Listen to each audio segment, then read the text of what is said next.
Alright guys, it's Chatterbox Reviews, coming at you guys with The Sinner, Season 1, Episode 3 review.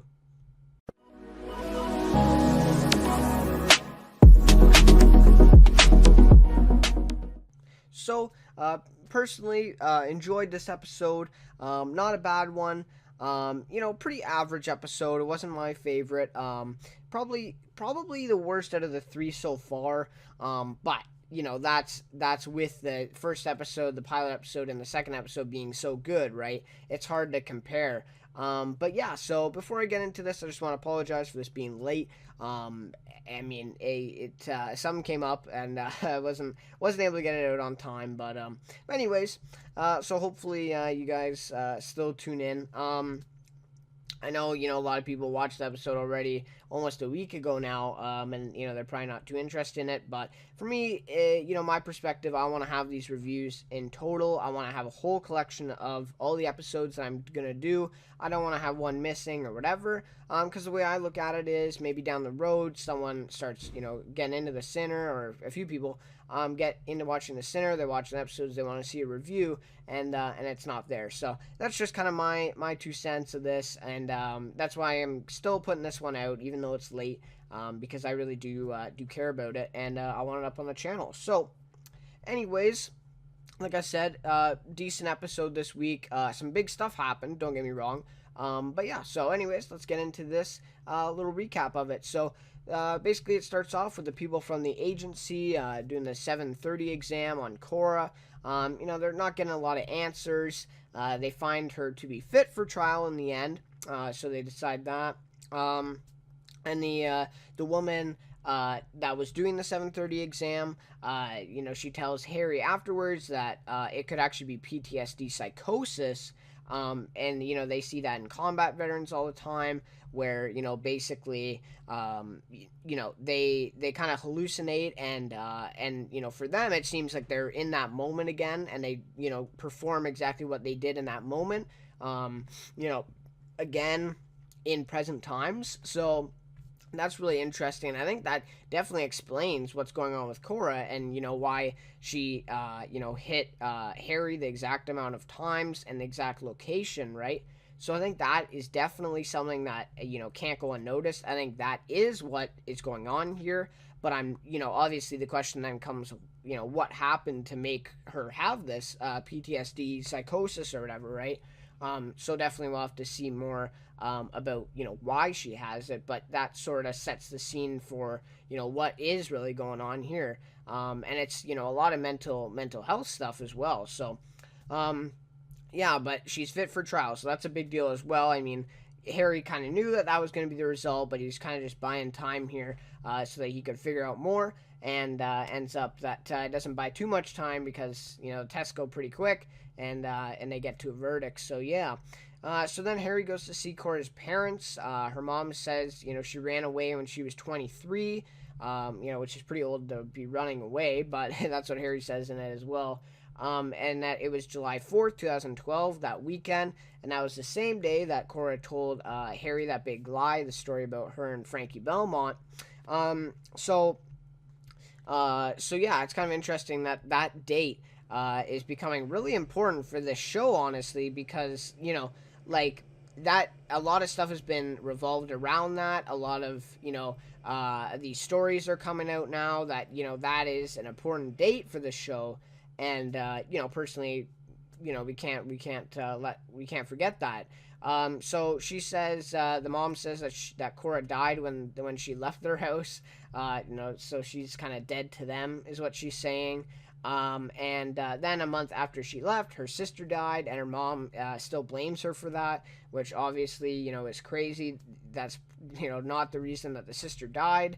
But yeah, so we obviously see that the mom hasn't changed at all, and we kind of see more of this, abusive childhood that Kora had to go through. So then Kora is found by the guards, and she's having this panic attacks thing after a flashback of, or maybe like a dream of this foot stepping down on her chest or on her ribs or something like that. And this scene was really, it really got to me. And just watching this, you kind of felt like the pain in your chest, the sort of thing. So that was really well done how they did that. How they make the viewer feel something like that is good. It's just that's crazy, how they do that. And it's just a really gruesome thing. I mean, it's really really hard to picture that, and obviously very painful. So we see that if that is her in that flashback, and it is real and it did happen, who did this to her? Whose foot is that? Questions come up. But the main part of that is that they find these heroin marks on her arms, the needle marks, and basically that Harry finds out she was actually, addicted for 2 months to heroin, and that she would sleep with guys for a fix or something like that. I think that's her what she said. So obviously, a big storyline comes here, and we didn't really suspect it. I didn't really suspect Cora to be that type of person, to be sort of like a heroin junkie like that. But anyways, obviously we find out later that kind of leads to stuff. But then Harry, he's going to a lot of places this episode. He's really trying to, get answers, find the truth about this, and really just getting to the bottom of things. And so he goes to see Cora's aunt, Margaret, which I'm glad that they introduced her in the past episode in the flashbacks. So we got to see her a little bit more, understand who she is, because otherwise, we wouldn't really get this scene. So Margaret says that she came to her after 2 months of leaving her house, and her aunt knew she was in pain, and told her that, told Harry that Cora's mom wouldn't take her back, and that she called her a whore and whatever, right? And said for 2 months that she was a druggie and stuff like that, an addict. So that's it was tough times, but then she lived with Margaret for the next few years, or maybe just a year before she met Mason. So that's interesting. So then Cora calls Mason, asks him to bring their son after she has that little nightmare about him. And later on, Mason does come to the jail to visit her, and he doesn't bring the kid. And the reason why is Harry tells him about the heroin addiction, which Cora, she really didn't want him to. It's like the only thing that she said not to do, and Harry does it. So obviously she's not very happy with him. So in this moment, we also kind of feel for Mason as well. Because he didn't even know about this heroin addiction. Cora didn't tell him about it, and he just wants answers at this point. He's really upset about everything really, about the lies. He's finding out stuff that Cora never told him about, and just finds out that she's been really untruthful to him. And he's in a really tough situation as well because his wife just murdered someone, and a lot of people may blame him, may think he was involved, stuff like that. So really people people are kind of on him about it. All the press is on him as well, so that kind of makes it difficult. So he's just in a tough situation right now, and he just wants answers. And once again, Cora says, I'm sorry, and doesn't tell him anything, and that just kind of leads him to do what he does later in the episode. So then we see another flashback from Cora. She's a little bit older now, and she's talking with her sister. Her sister's kind of funny. She's saying all this sexual stuff about talking about their dad and their mom, and she shows her a magazine, with nude pictures and stuff like that. So obviously something way above how her age. And she says she finds in some hospital bed or something. And then Cora's mom later finds out about it, and then Cora tells her mother the truth about it. So it kind of shows that she, is still obedient, and she's not as rebellious as her sister. But it also shows that her sister and her kind of get along well. So her mom basically makes her pray for hours, and she lays out the rice on the floor, where they kneel on. So obviously that would hurt a lot. You have your knees would be pretty sore after that, and that's part of the punishment. So just to see again that abusive childhood that Cora had, how rough it was and stuff like that. So yeah, so interesting flashback. I think it's very relevant. It tells more about her mom, about how her and her sister interacted as well. So yeah. So then Harry goes to see a Caleb Walker. And basically Caleb is the one who found Kora on the street there, and took her to that rehab center where Harry previously was. Caleb, says he just found her on the street,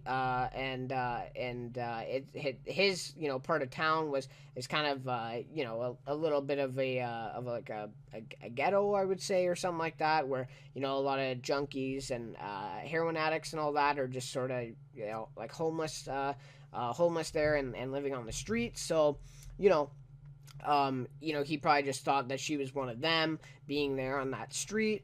Harry then is walking away from Caleb after the conversation. Doesn't really get much out of Caleb, just, gets stuff that he already kind of knew.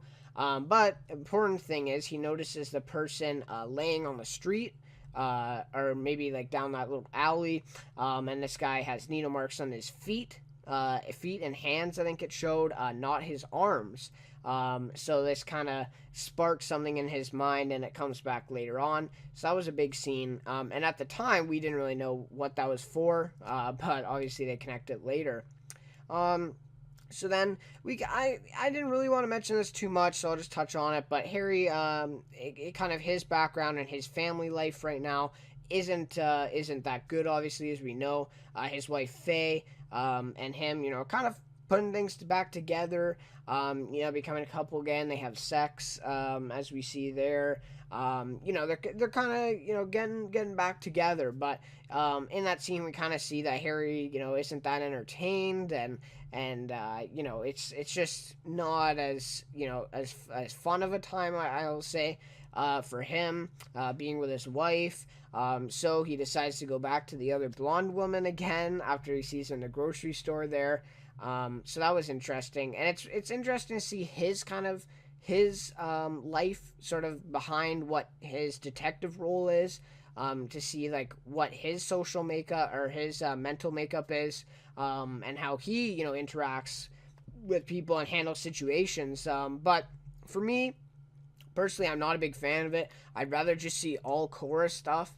I think a lot of this of this show is also going to be Harry too. It's kind of focused on two characters, but mainly Kora, obviously. But I don't know. I think I'd rather see more of Kora's backstory here, and more of more flashbacks with her, than Harry's background with his wife. I don't think that's as important to the story, but we'll see. Sounds like it feels like it's going to keep happening, and they're kind of running the two characters side by side in a way. So then Kora pleads guilty in court. After looking at Mason and her family, she sees her parents in there in the courtroom. So maybe that was what sparked saying guilty. Could be. But she pleads guilty, waives her right to a trial. So it's a huge moment. I mean, in two weeks until she is sentenced to, I think it maybe is life for second-degree murder. Or really, really long time. And her lawyer, I think, said that it could be 30 years until she gets parole. And that's crazy. I mean, she's going to be like 60 something, right? So, or 50 something. So anyways, so that's, huge deal, right? And so she's waiving her right to a trial. She's not going to do that, pleads guilty, and she can't really go back now. So, now this, I think, is kind of, like a barrier in the whole storyline here, because she's plead guilty, and in 2 weeks she's going to be sentenced, basically to life in prison. And that kind of puts a big halt in the story, because obviously Harry's not working to get her out of it anymore. And if he is, then obviously there's ways of getting her out of it still. But this kind of like firms up that she's going to be in jail for a while in the show. So that's kind of an interesting path. So then Mason, and this is his big claim to fame in this episode. I really like this. I really like to see his character doing something like this, and finding a purpose, sort of thing.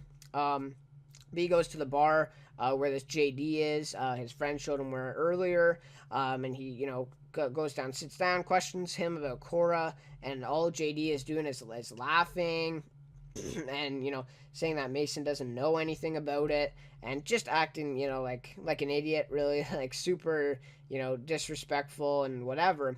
So Mason kind of grabs him and starts beating him up. And also, JD has a cane as well. So this kind of really looks bad for Mason because JD is kind of disabled a little bit, obviously, because he has that cane. So it's kind of looked upon as he's maybe taking easy shots on or pot shots at him, stuff like that. But I mean, JD was the one who then started the fight after Mason was kind of backing off. So I don't know. Obviously, the story is going to be spewed here, and in the end, he gets Mason and JD both get taken away in police cars. So obviously, something is going to come from this, and it's really not great for the media as well, with all this press already on him. With this breaking now, just kind of sets really the wrong picture for this family. I think some big things are going to be said about wife and husband, both violent, stuff like that. And obviously, people don't know the full story. So, yeah, it's going to create some stuff. We're going to have to see what comes of it. But it was a great scene for Mason, and I really like that, his character did something like that. So then next up, after Harry sees this guy with the needle marks on his feet and his hands instead of his arms, he kind of pieces things together, just like last episode when he pieced things together with that song, and he figured out that that was the song that triggered her into doing what she did to him and to Frankie. So, really, this is, kind of what Harry is. He really is smart and, he pieces things together. He's able to see the bigger picture here and really, find the facts of what's going on. So he's a really good detective, as we can see. But anyways, he gets Kora to show him how she mixes the heroin and mix it on the spoon and get the shot of it. But he gives her the sugar, obviously, instead. So we find out, she kind of grabs the stuff, and then we kind of have a funny moment where, and we can kind of tell that she has no idea what she's doing, so she doesn't know how to do it. And this, kind of proves, Harry's theory that this isn't what happened. So she says she only remembers fragments of the 2 months that she was gone. Harry says that her mom convinced her that she was a whore and sold herself for drugs. And really her mom, made Kora blame herself for what happened in the 2 months, and saying, Kora thought it was true, that she was addicted to heroin or whatever, but it was really a lie. None of that ever happened. That's kind of what Harry says in it as well. He says, none of that happened. Like, you were not addicted to heroin or whatever, right? And so that was a big moment where we kind of found that out, and it's a big deal because these 2 months she has no idea what happened in, and we find out that the heroin thing, Kora thought it was real, it was true, she wasn't lying to him, but she really was, but in her mind she wasn't, because she thought it was the truth, and now he's kind of jogging her memory, and we find out that it never happened. So, and then really, really big quote comes from Harry, and he says, somebody somewhere did this to you. So really, really cool. Obviously, it comes right back around in the next scene, but really, really big quote, and I think that is kind of an iconic one for this series as it goes on, that somebody somewhere did this to you, so it's important. But anyway, so then the next scene, we see that Cora's in her jail cell, and she's seeing that pattern on the wall again, the one that came back right before she killed Frankie, the one that was there when she attacked Harry. It's like that thing that triggers her, right? So finally we see this pattern on the wall, and then all of a sudden it starts panning out, and we get to see the room where this wall pattern is. So it really, really, really freaky, sort of, but really cool. So then, it kind of pans out. We hear this heavy, heavy breathing, and a man comes in. He's wearing a mask and sort of like a nurse uniform, it looked like a nurse or a doctor's uniform. and he says, "How are you feeling today, Kora?" And man, it just creeped me out. Like, jeez, like this was a huge moment. I mean, not as big, or sorry, bigger. Yeah, last episode wasn't as big, where Harry kind of says she hit me the exact same amount of times in the exact same location. That was pretty creepy, and that gave me chills. But this, oh my god, like this was just amazing moment. I mean, the whole episode set this up. Somebody somewhere did this to you. That quote set this up perfectly, and it kind of is just like it's so much to take in at a time, right? I mean, we see this pattern on the wall. It's a big thing. Keeps bringing it up again and again and again, and then finally we get to see the room and get to see it. So really, really well done by the writers of this show. I mean, like, just amazing, honestly. Not sure who directed this episode or whatever, but just great the way they did it. So yeah, it was an amazing, kind of moment to finally see this. Like, oh my god! And the episode ends right after. So yeah, so obviously then we see that Harry was right and that somebody did in fact do this to her. So really big. So these 2 months in between there that are kind of missing from her memory are going to be big into understanding, what's kind of wrong with Cora. Maybe not even necessarily wrong, but just, what made her do what she did in killing Frankie Belmont. So, 2 months are gonna tell us this information. So, man, I'm really hyped for next week. This show is becoming really, really suspenseful, really exciting. And this episode was great in building suspense. So, personally, I think the material of this one wasn't that good.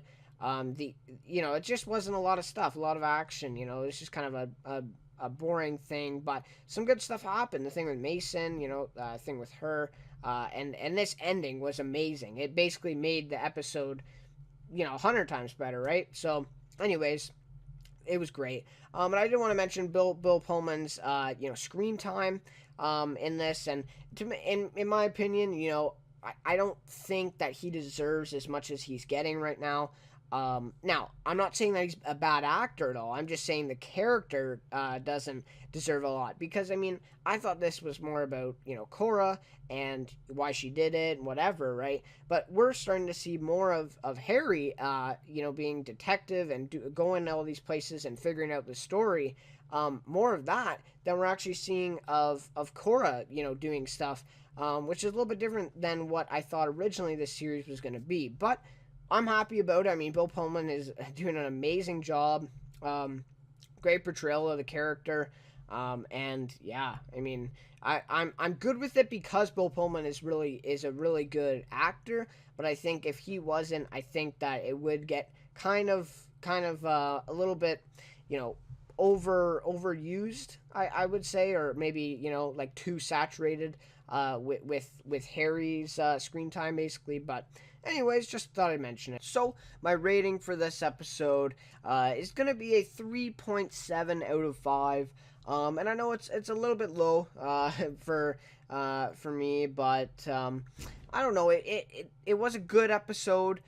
Like I said before, a few good things happen. But I felt, it didn't really advance the story that much. We did get a big thing at the end there, and basically this 2-month thing is going to come down big. But the whole kind of story with Harry and his wife and the blonde woman that he goes to was kind of took up a lot of the time in this episode. So I wasn't that impressed with it. But nevertheless, it really set up things, and I'm really excited for next week's episode. And the rest of the series even, or season. So, yeah. Not a bad episode, but not a really good one in my opinion. So my favorite character for this one, I'm going to switch it up a little bit. I've had Cora and Harry, so now it's going to be Mason Tinetti is my favorite character for this one. And basically solely because of what he does. He goes to JD and questions him and actually gets in a fight with him and does something for Cora, basically stands up for her because obviously, he thinks that JD got her pregnant and all that stuff, so, or that he at least did something to Cora, so, yeah, and also the fact that he's kind of, getting a lot of sympathy here, we kind of feel sorry for him because, all he just wants is answers from Kora, and he's not getting those. And he's just really in a tough place. So really great acting by Christopher Abbott, who plays Mason. And yeah, that's about all I can say. Like I said, he didn't have a lot of screen time in this episode. Kind of Harry definitely had the most.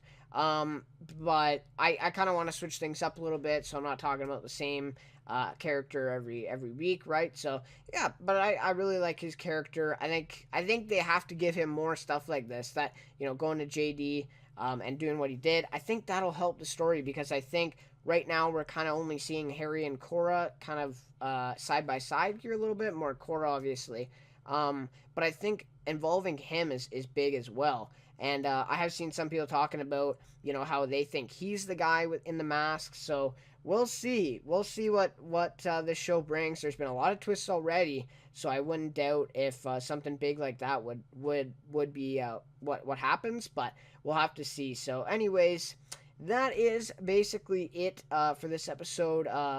Yeah, I'm really excited for next week's episode. The rest of the season is going to be really good. Jessica Biel is doing an amazing job in the role. I mean, this is probably her best acting, as she's done. So yeah, really kudos to her, and the writers for this as well. With just the way they're doing stuff is really good, really impressing me so far with this USA show. So, anyways, guys, thank you so much for watching this one, and I'll see you next week for The Sinner, Season 1, Episode 4.